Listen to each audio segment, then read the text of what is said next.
Hey, Elwood City Limits listeners, it's Will, and you know when it starts like this, it's going to be a little bit of a different episode. You've probably already read the episode description, so you know what's going on here. I don't want to keep you for too long because, of course, we are going to get into the episode in just a minute, but I've got a couple of things that I just want to make sure I get across and didn't want to, wanted to get right down to the good stuff with our guest today.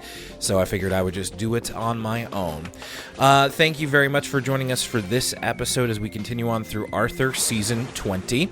Our Patreon stuff, patreon.com/Elwood City Limits. So right now over there, of course, is our latest episode of For the Kids on Bob the Builder. We had a good time, Lucas and I, talking about Bob the Builder for a good hour, and you can listen to that episode right now if you go to patreon.com/Elwood City Limits and sign up. Like the lovely people whose name I'm going to read right now. People like Christine Wong and Riley Stevens and Jake Bailey. People such as Revd and Hannah Lee and Michelle Sprzinski. Thank you to Vinny Cataldo and Kirsten. Thank you to Ricardo A. Soto and to Ash. Thank you very much to Ryui and Thunder Yetta. And want to say thank you to Jared G, and our new patrons, Rowan S and KPX_1. Thanks for joining the Patreon. Hope you enjoy the dozens and dozens of hours of content. And I will get into what we're going to be doing for the next bi-monthly podcast, which is ECL Origins. This is something that Lucas and I talked about doing quite recently because of things that have happened. And I think now is the best time to be doing this. I definitely wanted to talk about something that was a big part of my life as a kid growing up, but we're going to go back to the very beginning.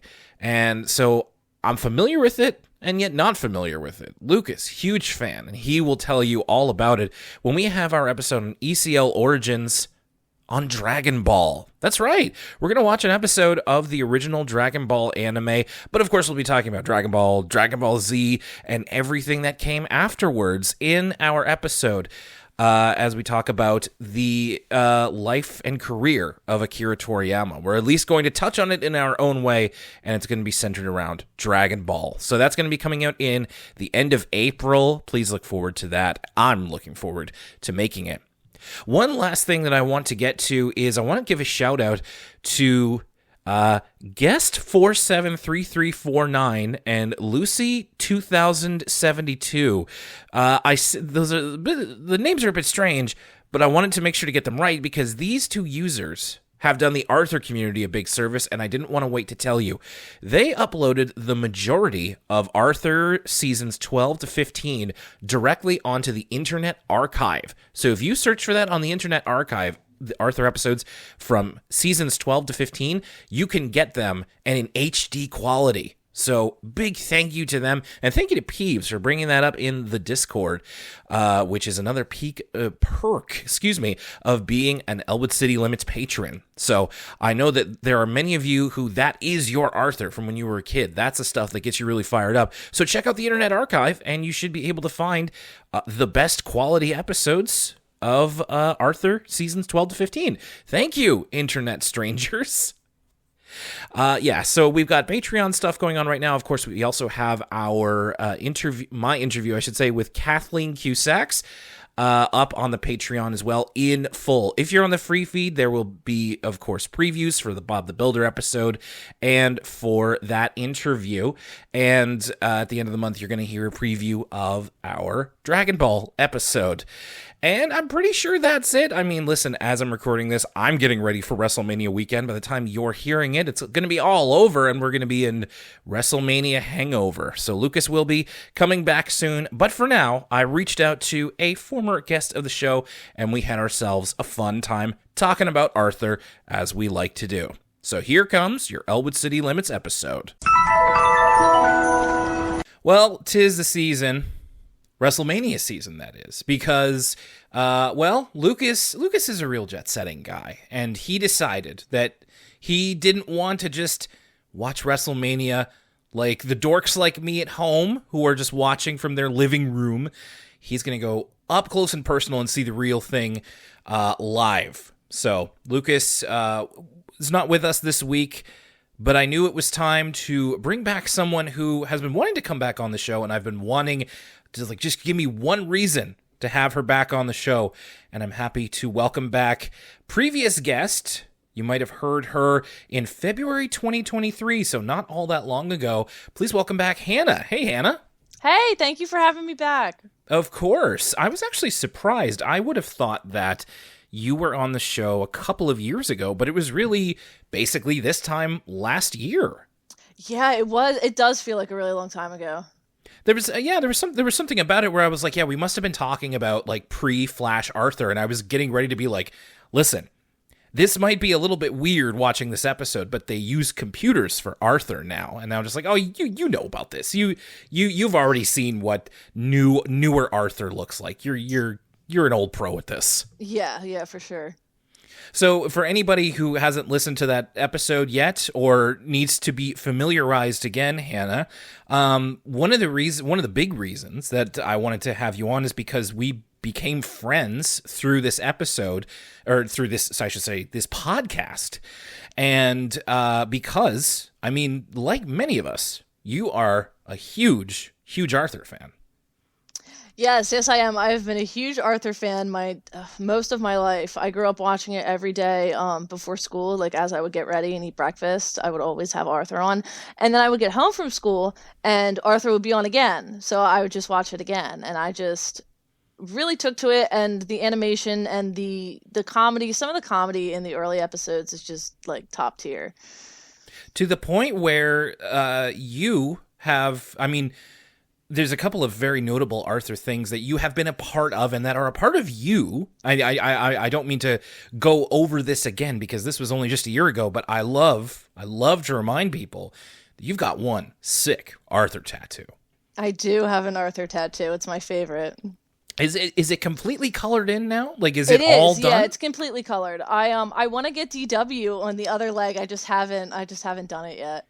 So yeah, the pose that you have of Arthur in your tattoo is from the very first episode. It's him looking at the mirror. Yeah, it's the title card, the opening title card where he like looks into the camera, like when he's getting his glasses for the first time. That's that's the tattoo.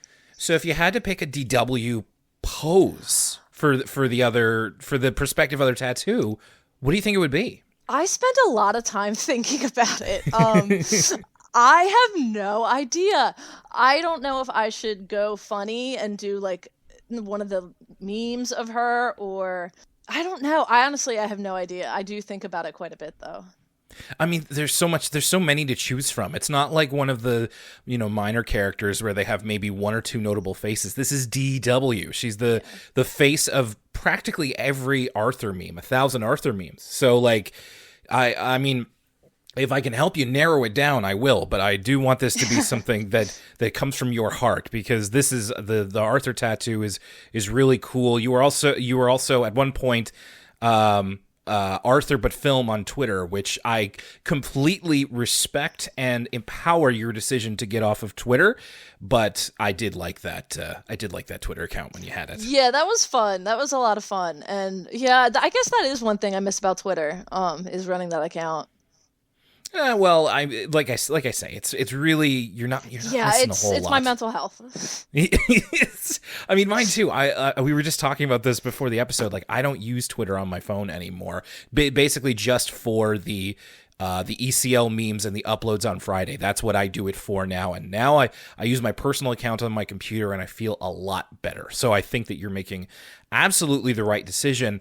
And speaking of making the right decision, this is a really good episode to jump into here, because we don't have to deal with like Bud and LaDonna, which is like, hey, not to disrespect anybody who likes them, but that's kind of for Arthur old heads like Hannah and I, it's still a little bit of a prickly subject. They're harder to get into. This is the stuff in terms of this is what you want from an Arthur episode, because it's Ratburn. It's Muffy. It does have a little bit of new stuff, I'll give you in that second half, and we were kind of talking about it via DMs, and we'll get into it all.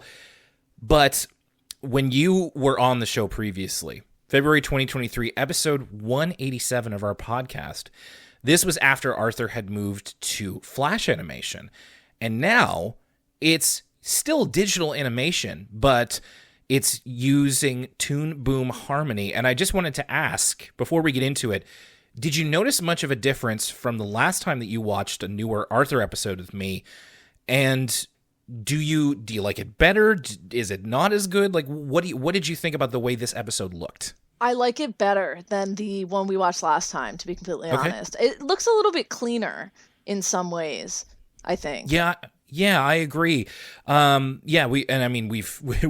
and I have talked about this a bunch, but it seems to be a little bit of a more acceptable version of what was going on with the Flash animation. But yeah, so we're almost done season 20 here. We're coming up near the end, and we're starting off here with Lend Me Your Ear. This is the Ratburn episode.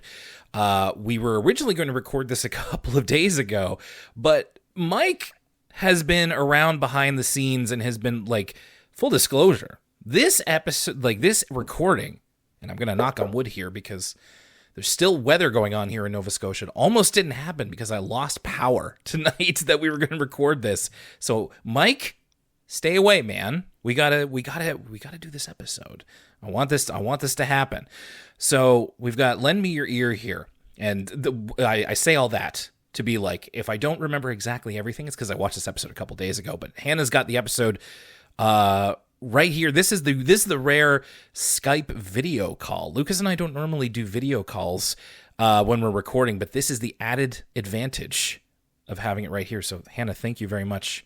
That's actually going to be a big help.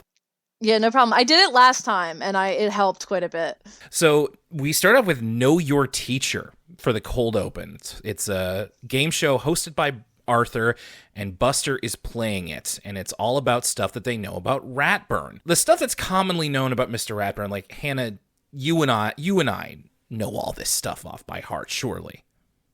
Oh yeah, for sure. Loves to give homework. Loves to give tests. He's smart. He likes puppets.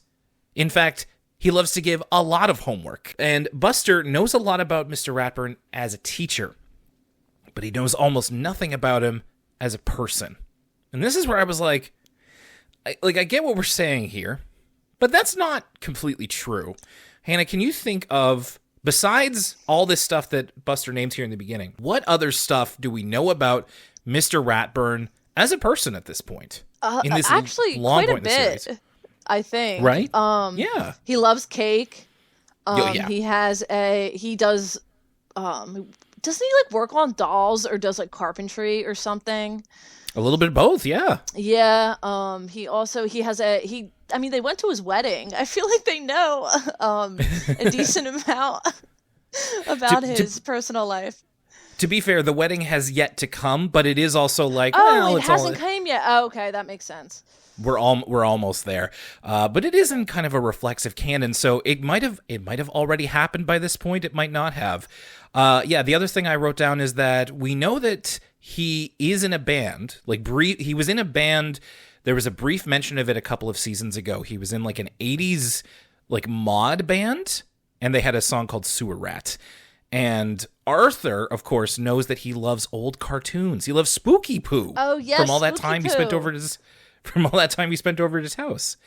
The one thing I wanted to note here is that in this fake game show, the prize that Buster has on the line is a lifetime supply of clementines. They would go bad. Well, like, that was the first thing I thought. I was like, you Hannah, can't eat all those. They're going to rot. Hannah, let me dream here. That's an amazing gift. And what a challenge. What a challenge. See, that's even better because they have a shelf life. So that means I have to eat a lot of them right now. Come on. That many clementines? Oh, yeah. I mean, all that citrus fruit, I feel like wouldn't agree with my stomach. It just wouldn't be...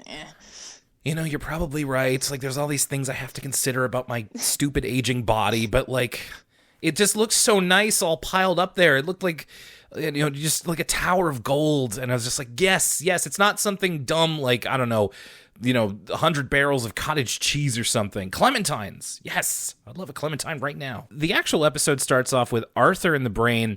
They see Mr. Ratburn outside of class at the mall, and Arthur goes up to say hello to him, and just Ratburn completely ignores him. Now, at this point, did you just think that Ratburn was just like playing it cool and just like, don't bother me? No, I immediately thought he can't hear. Oh, okay. For some reason. Yeah, no, I just assumed that there was something going on with his hearing. So, yeah, they notice that he seems to be acting a little bit strange here and there. I also wanted to call out here, the brain said that he also saw Mr. Ratburn at the Sugar Bowl earlier. He was reading a book called A Brief History of Copper Smelting. And my first thought was my partner, Jenna, would love that. She is a huge reader, and I make fun of her all the time. Copper smelting? She loves boring stuff.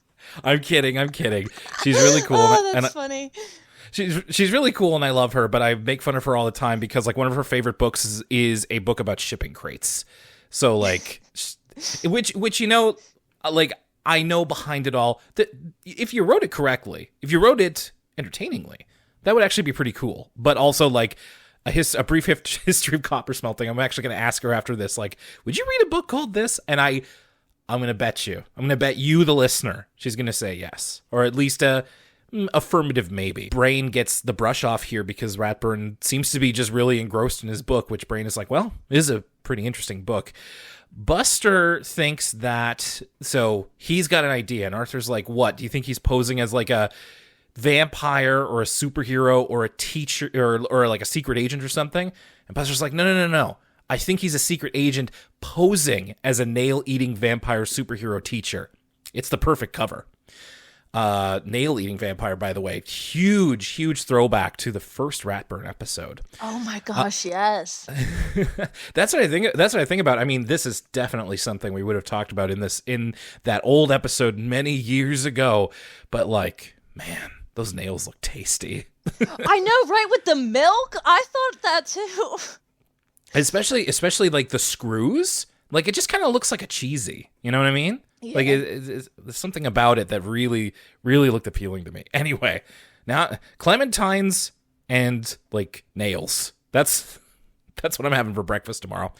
So Mr. Ratburn comes into the ice cream shop while they're talking about all this weird stuff.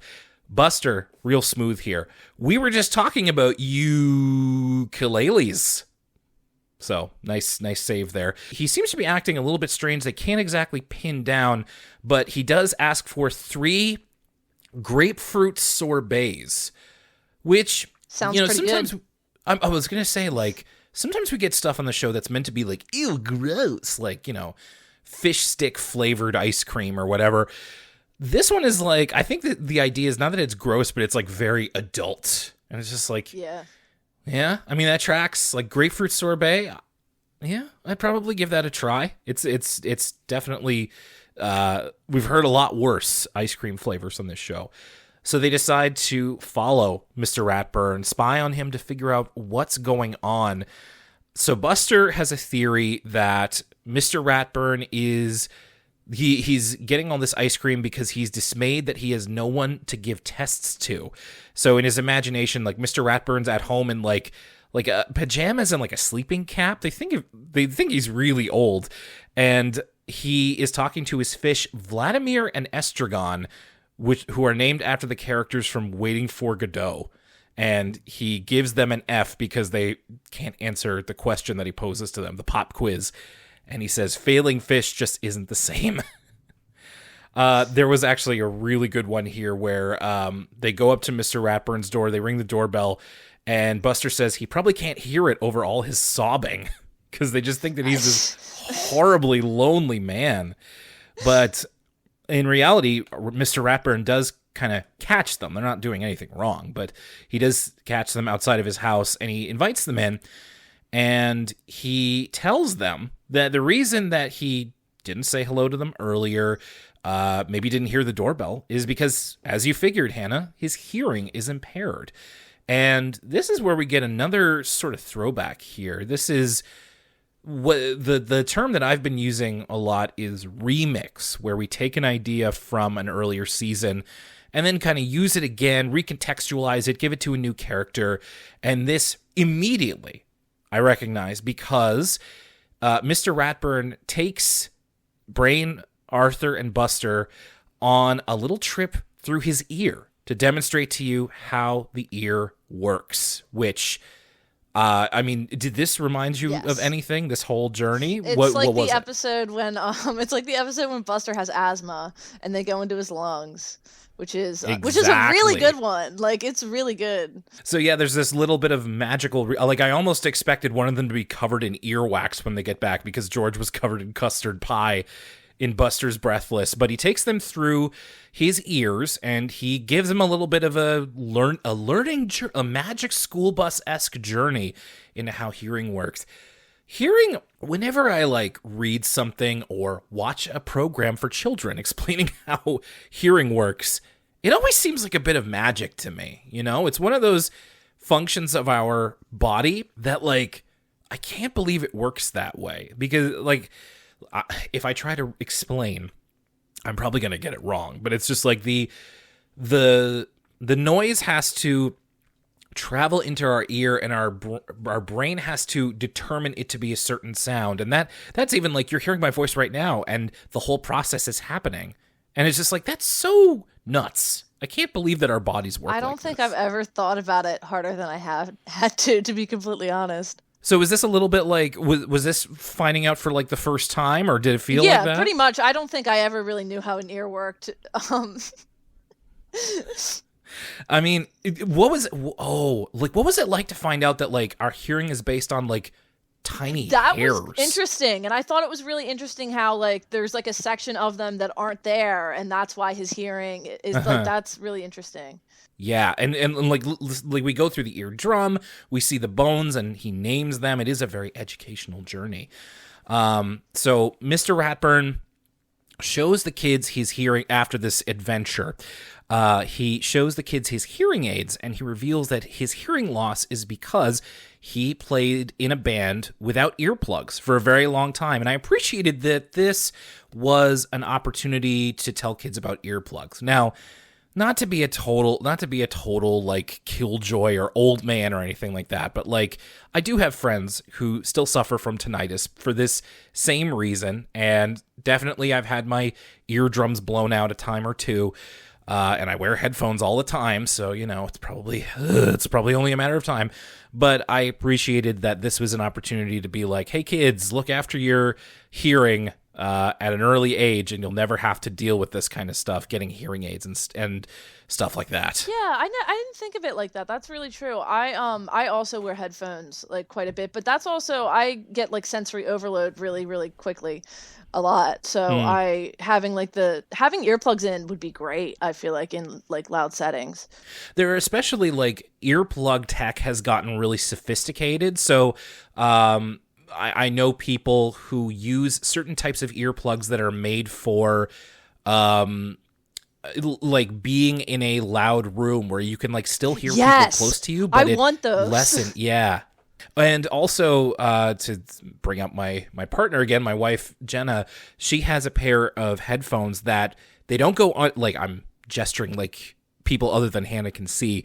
They're not like the ones that cover your ears or go into your ears. They actually go on the kind of the behind your ears, and they're bone conducting. So you still hear the sounds, but your ears aren't being covered. They're super cool. And the audio that you get from them is super crisp, and you can still hear everything going on around you. Yeah, that's awesome.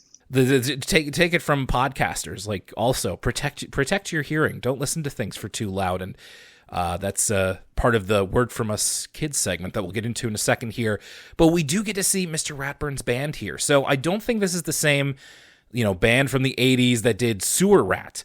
But he's playing with two other teachers, Trevor Brown on drums, who's a teacher from Mighty Mountain, and Hope Locke on bass from Glenbrook Academy. So those are the two other main Arthur schools, and they're called The Lost Teachers. And they play their song Pop Quiz. 1, 2, 1, 2.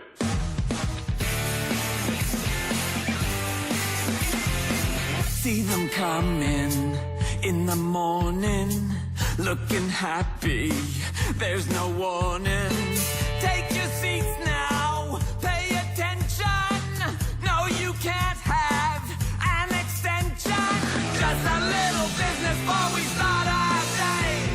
Take out your pencil, put your books away. Pop quiz! Pop quiz! Pop quiz!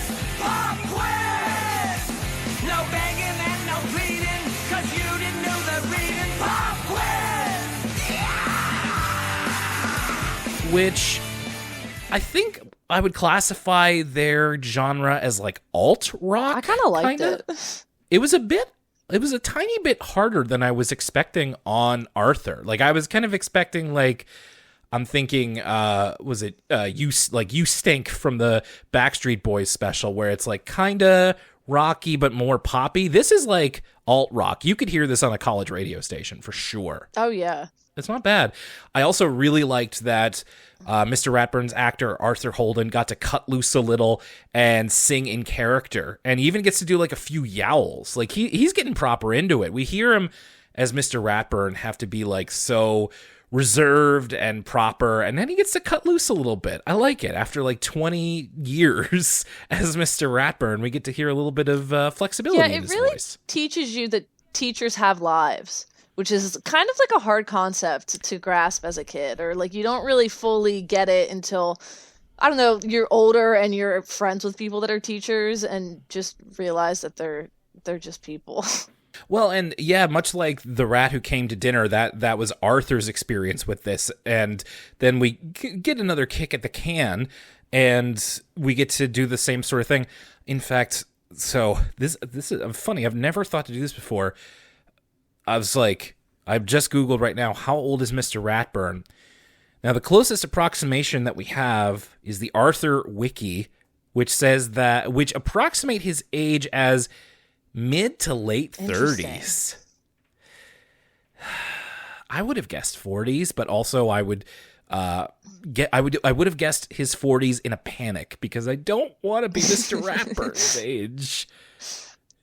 In my brain, I'm still Arthur's age. Come on, don't do this to me.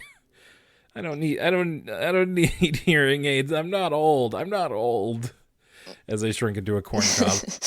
And now a word from an ear doctor? An ear doctor? I love when they do these little ones where it's like, it's not a word from us kids, it's a word from an ear doctor. But yeah, like an ear doctor who is still practicing. This is Dr. Cohen at Massachusetts Eye and Ear. Dr. Cohen and Dr. Bhakta, who is in this as well.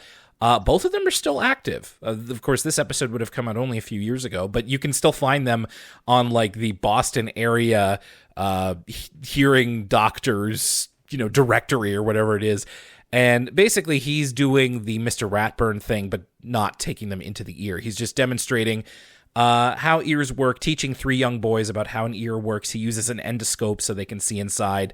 And of course, is like, don't listen to music too loud on your headphones for too long of a time, that sort of thing. So bringing it back to reality in a way that shakes it up a little bit. It just really reminded me of the asthma episode, I think. Do you remember like when they did the Word From Us Kids on the asthma episode, and they went and did learned how like the lungs work and stuff like that? Yeah. That's exactly what this reminded me of. Yeah. Right. They even did the same sort of thing. Like, hey, it's fine. Like they're allowed to double dip like that, but it's just like, even more connections to older Arthur episodes here. Also, like, one of the things that we've been noticing, Hannah, is that for the Word From Us Kids segment, it's usually like kids in a classroom. And man, those teachers, they used to look like, they used to remind me of like my mom or my elementary school teachers. And now it's just like, oh yeah, that's my friend. That's me. I know. Yeah.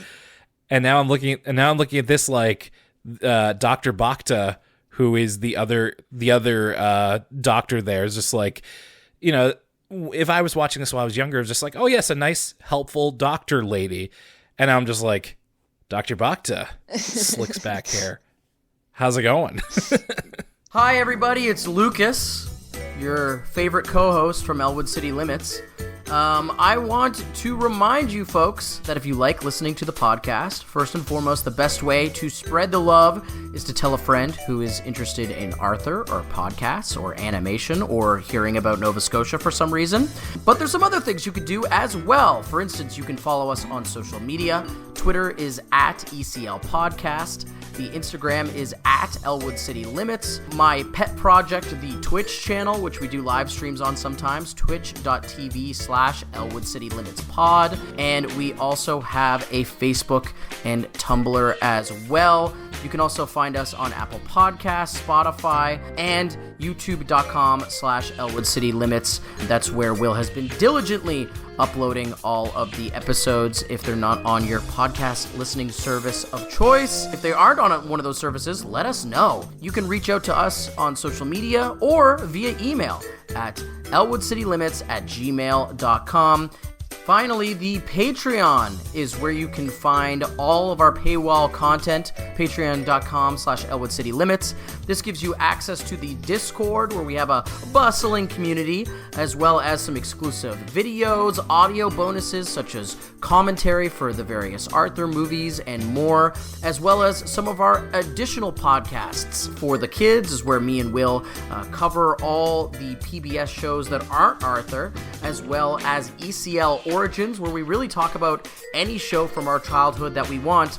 And most importantly, you get early access to every episode of ECL. You get to flex on your friends that you're getting it a week early. You can join for as little as $1 a month at patreon.com/Elwood City Limits. And now, back to the show. And now, back to Arthur. So let's get into the second part of this. This is The Butler Did It. Hannah, isn't it strange how you have to have something sometimes and then you totally forget about it? Yep, all the time, constantly. So, like, I should have prepared this for myself, but can you think of anything offhand where it's just like you obsessed over it for a long time and then you got it and then you were pretty much over it within quick succession? Rollerblades. Oh, really? I wanted rollerblades so bad. Well, I rollerbladed as a kid. I also figure skated as a kid, so I wanted to kind of get back into that. And I did, and I got them. And I realized, I'm like, dog, you're almost 30, and it's really not that easy anymore. I actually listed them on Facebook Marketplace recently. And did any takers? No. No, not yet. Right. Hopefully something, but yeah, I and they're great. Like, they're beautiful skates and everything. I just don't really have a place to use them, and yeah. Well, at least you didn't suffer like a horrible injury and then realize like I'm too old. It just didn't really take off in the way you wanted it to. It's better than like, you know, last year I dropped like $50 on like a 10-pack of WWE trading card booster packs, and I'm like, this is so cool. And then I brought them home and I'm like, why did I do that? I don't even want these. Ugh, just immediate post-spend regret. So Arthur is talking about how, you know, there's all these things in the past that he's bought and didn't really want. And in this example, they're at a yard sale. He and Buster are at a yard sale. Buster's very excited about a duck-shaped ice cube tray. And Arthur's like, oh, you poor fool. And he thinks about all the times in the past where he's gotten tired of something he was super excited about. So it could be scented erasers, which it's not as delicious as they smell. I know this from firsthand experience. X-ray glasses, a mind-reading helmet, which goes uncommented on, a dark bunny belt, and a solar-powered popcorn maker. And here, Hannah, again, another one for the Arthur heads. This is the more we get into late stage Arthur, the more that there are references to older things, and we get a bit of a sad postscript here on a couple of older episodes, because among the things that Arthur lists that he got tired of, it includes the moon boots, the Woogle, and Virtual Goose. And Arthur's just like, yeah, after I had them, I got tired of them. It's just like, oh man, like those moon boots are pretty cool. I'm a bit upset that he got tired of them. Everybody wanted moon boots. If you were a kid watching that episode, you wanted moon boots. Absolutely. Like, they even look better than the moon boots that were in the Sears catalog that I wanted for Christmas. Like, these ones, and of course, it was, season 1 cartoon. It's like, how would these things work? They're like these two, dinky little springs on boots. Like, how are they going to propel Arthur? Like, he jumps as high as a tree in that episode. But also the Woogle, like, and granted, in the Woogle episode, they're already being overtaken by Juice Caps, so fair enough. And Virtual Goose, a video game, eventually you kind of get tired of it, so fair enough. But the Moon Boots were really like, oh, that's too bad. He worked and philandered so hard for those. So this Arthur vows to only buy what he needs, but then immediately he sees shoe umbrellas, or umbrella shoes. They're shoes that are protected by a tiny umbrella, and I could he's use got to have them. those. You think so? Really? Well, because I ran the other morning in the rain, and it was really actually pretty nice, but my feet were soaking wet. Well, I guess the top of your feet are taken care of, but what about the arch support? What about the soaking of the bottom? True. I mean, because like you're protected from the rain above, but then you're totally exposed to puddles. That's a whole different story. Oh yeah, I guess that's true. Not to poo-poo your idea here, but like, so this episode is actually about Muffy. It's a Muffy episode. Muffy and Bailey are shopping for a present for Mr. Crosswire's birthday. A couple things I wanted to note here as they go through the mall. There's a store called Sneaker Mania, and they apparently sell Adidas. So I didn't notice that. all day long I dream about, and what's playing at the theater, Hannah, I mean, one of the things you and I sometimes link up about is movies, Space Battle 3D. Now, is that something you're lining up for? No, I'm not really a big sci-fi person. Really? I didn't know that. I like horror sci-fi and stuff like that, and I like Dune and all that stuff. But no, like I'm not a Star Wars. I don't really like Star Wars that much. I don't have anything against it. It's fine. Yeah. It's just not my cup of tea. I don't really. I like Event Horizon, which is like a horror sci-fi movie. Okay. And like Alien and all that stuff, but. No, like a sci-fi epic, it's just not my cup of tea. Fair enough. I wasn't like shocked of like how could anybody not like sci-fi? It's just like I'm finding out more about your taste because of course I know that you're big into horror and from your Letterboxd and everything, which is again me and Lucas big advocates of Letterboxd here. So they settle on a how do I explain that? I didn't have to put this into words until right now. So it's a robot butler that's shaped like a tiny car. Like think like a power. No, it's smaller than a Power Wheel. It's like it's kind of like the size of a laptop, maybe, but it's obviously it's bulkier. It's like the size of a hefty vacuum. Yeah, like a big vacuum. And it's called Keats, Keats, all caps. So Keats is activated and. It's likely named after John Keats, the English poet. And he bonds with Mr. Crosswire. So Mr. Crosswire has to like put his hand on the dash and it's his servant from then on. And Keats seems to be able to do almost anything. So a couple of visual things I also wanted to note here. Chip Crosswire cameo and Mr. Crosswire's birthday. Are you familiar with Chip Crosswire, Hannah? Yes, I am actually. He's been in a couple episodes, but not. Are there more episodes with him in like the later seasons? There was like there's been one or two, and it's just like what I'm noticing is a lot of times they'll bring up Chip as like Mr. Crosswire will be on the phone and just like, Chip's over in wherever at university, just like conveniently off screen, so we don't have to animate or voice him. He won't be saying anything or doing anything. I remember Muffy like talking about him in an episode or two, but they didn't show him. So I just wanted to note that here as I'm like I want to see if he'll ever say anything ever again. The clock's ticking on that one. And the other thing, and this is I was really happy you sent me this because I made a note about it. This is something that I put up on the socials, like I put it up as a meme, and it seems to happen now with a lot more frequency. Front-facing Bailey. Weird. Funny, very funny, but weird. So you think it's you think it's more humorous. I just don't like looking at it. It caught me off guard, I think. It just seems wrong. So, and what I mean by is that there will be times when Bailey faces the camera. So he has a very specific, because he's a dog, he has a longer snout. Usually he's animated and drawn in profile, but sometimes he will turn and his face will be on par with the camera, and they have to draw him from the front. And it's the same thing as like, if you're watching like Smiling Friends or The Simpsons, and somebody with a longer snout turns towards the camera and you see them on the front, is just like, oh, I feel like I'm not supposed to be looking at this.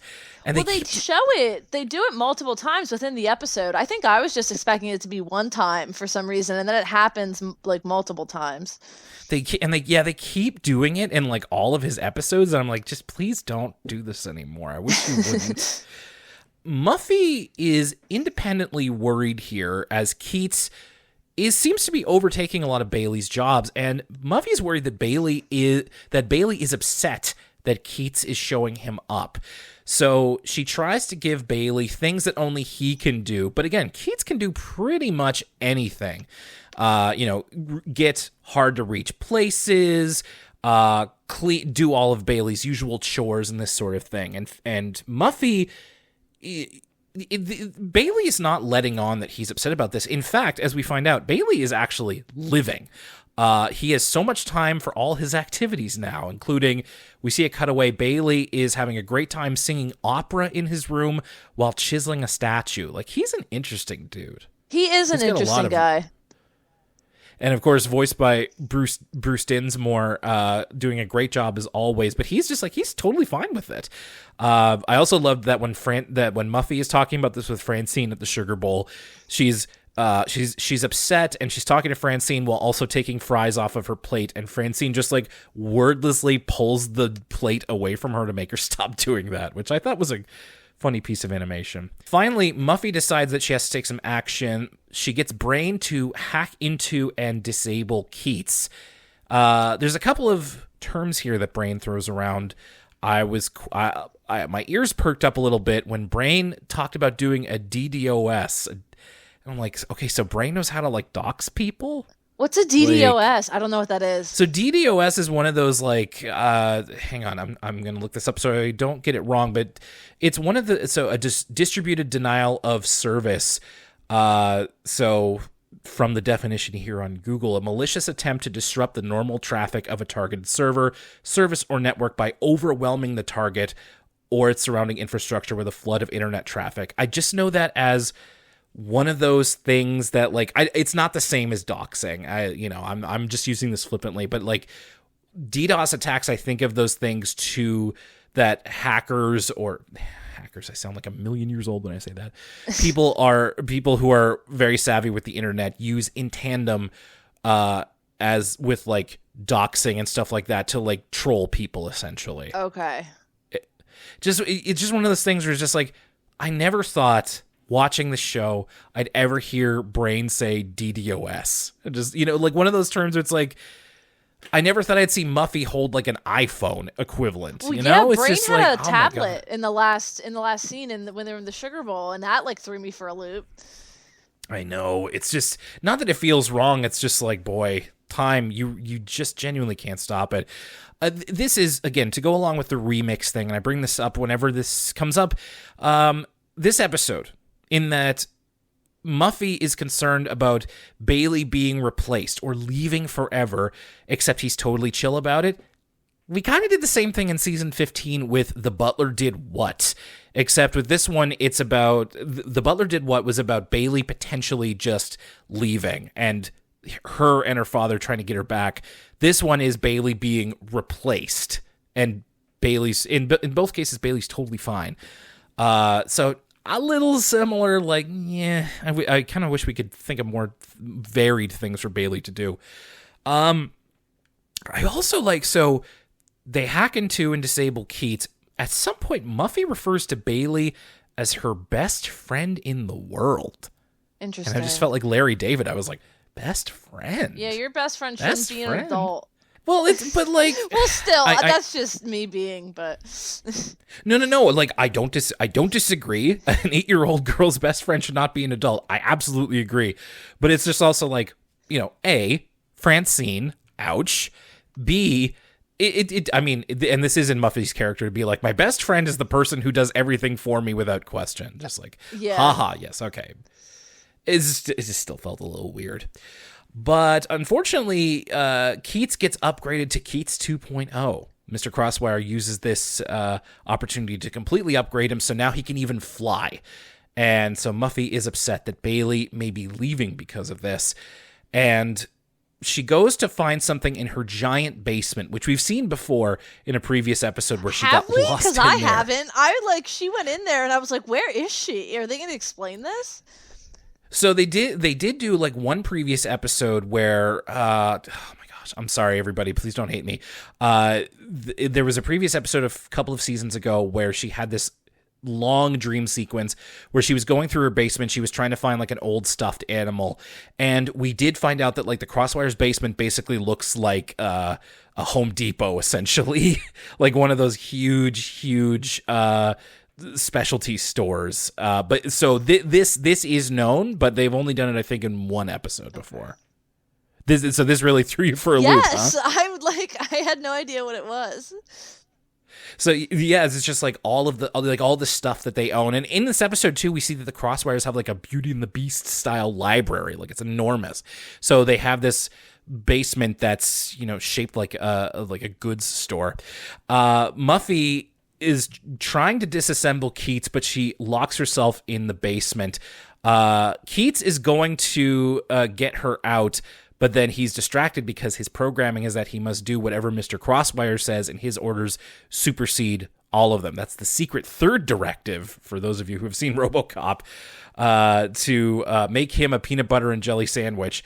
And Bailey is the one who unlocks the door. And Mr. Crosswire, disappointed in Keats for doing this. And of course, it turns out Bailey was never going to leave. In the background, he was doing all this work with his sculpture, and he was actually getting his sculpture put into an art show, which is why he was out that day and doing some errands and this sort of thing. So Keats is returned, and Bailey returns to his normal duties. Keats is picked up by a store called l'1%, which translates to 1%, which is the store that they got him from. I just also want to say, my guy Keats did nothing wrong. He's just doing what he was programmed to do. I'm sorry he's too good at it, but like, man, sorry you got hurt feelings about it, Muffy. It's really more your problem than anything. I was almost expecting there to be a thing where like Keats is evil, or like, I don't know, like he is trying to replace Bailey and he's more malicious, but it's just like, no, he's just doing his job. Like he literally just said, he told you everything he was going to do and he did it. Like, sorry for party rocking, Well, yeah, and Muffy obviously overreacted. Of course, as she does. to do. All right, so that's our episode there. Again, I'm pleased that Hannah, this is something else, as I mentioned before, about these later episodes, is that there is still a lot of Arthur references that you and I, the olds can appreciate. While I think the idea is like, while we're showing our kids Arthur, but for various reasons that it is not and will not be happening in our lives. So we did get a lot of great references in both of these episodes. But tell me what you thought first about Lend Me Your Ear.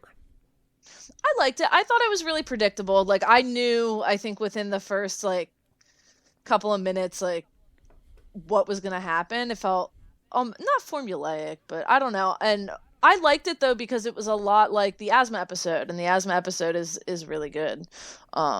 I mean, yeah, I think I liked it a bit more than you did. I just appreciated that, first of all, love a Ratburn episode. Ratburn is one of those people where it's just like, if you put an episode around him, I'm probably going to like it. And especially the fact that the last couple of episodes have been very Bud DW heavy. I was just like, okay, I'm ready for the adult in the room here to talk to me. I'm just like, yes, my hearing is also not great. Hooray. But I thought this was an interesting way to talk about hearing loss in a way that kids can understand. I liked the little flashbacks here and there. I mean, even the three kids spying on Mr. Ratburn harkens back to like the second or third episode of the show in many ways. I'm not above fan service. Like, I'm not above references, as many of you know. I did like that song. I thought the song was pretty good. The song was all right. Yeah, I was actually pleased, because sometimes the songs in Arthur are like not so good. There's you know? a handful. But this one, There's a handful that are pretty good. Like the one when they do the Elwood City anniversary show, or it's like Elwood City's totally. turns whatever, they do that one song that's really good. 100. Yes. But yeah, no, I liked this quite a bit. I was pleased while watching it. A little less pleased with the Butler Did It. It's even in title. The Butler Did It. The Butler Did ... what ? I mean, how many? There's got to be other Butler type sayings that we can make episode titles out of. This was fine. It's just kind of I feel like we kind of done this before, and we also just recently had a Muffy episode where it feels like she's growing a bit more. So seeing her in the typical like rich kids trope doesn't do a lot for me. Now, granted, it is nice that she cares about Bailey, and I believe that she does in a way that's not just like, he does everything for me. Like, I do think she really does like his presence around. So, but it was a lot for nothing. Keats is all right. I like that design, and I thought that the ways they used him was fun, but otherwise it was kind of meh for me. Yeah.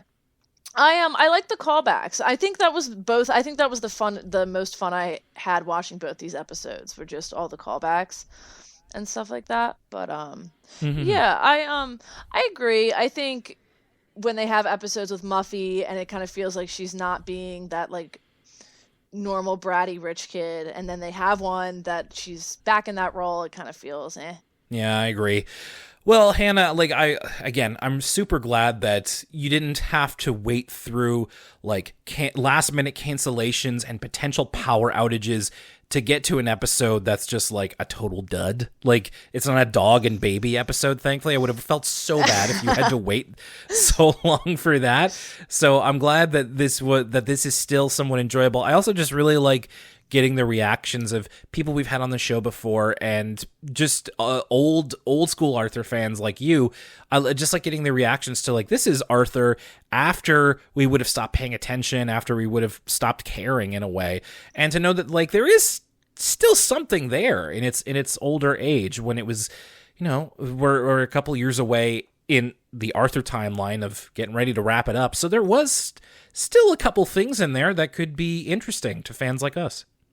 Yeah, I agree. So I'm really glad to have been able to have you back on here in this little gap week here. Now, as we talked about in this case, not a lot in terms of like things to plug. Like, not really. You can follow me on Instagram if you want. My Instagram is Hannah H Kitten. There you go. But I am very glad to have you back on here. As I said before, like, this is this show, and like your Arthur fandom, and just how, you know, first finding out about like, wait, there's somebody who like got an Arthur tattoo out there. It's just like, that's how we became friends. So I always appreciate having you back on here and just getting to see your reactions to where we are with this. So thanks a lot for being on here. Yeah, thank you for having me. And I'm glad that there's still something here for Arthur that can entertain you. Like, it would have, like I said, it would have been too bad if we got to the end and just like, don't show me this anymore. Like, unless you're talking about like seasons 1 to 5, like, don't call me. I'm sorry. No, Arthur's still got it where it counts. So yeah, that's going to be Elwood City Limits for this week. Thanks everybody for listening. Of course, at the top of the episode, I mentioned what we've got coming up next with ECL Origins. The latest episode of For the Kids is up for patrons, and there is a free preview available on the free feed. Next time on Elwood City Limits, we're going to be talking about Prunella's Tent of Portent and Mutiny on the Pitch. I'm glad in these 7-episode seasons, we still have time for a Prunella episode. I can't believe I'd ever get to the point in watching Arthur where I would be excited for a Prunella episode. And I'm going to spring this on you again. I don't expect you to have a quote ready to go, but I'm going to put you in the Lucas position here. Oh, no. When I say, that's it for Elwood City Limits. My name is Will Young, and for Hannah... Stay cool. We'll see you next time.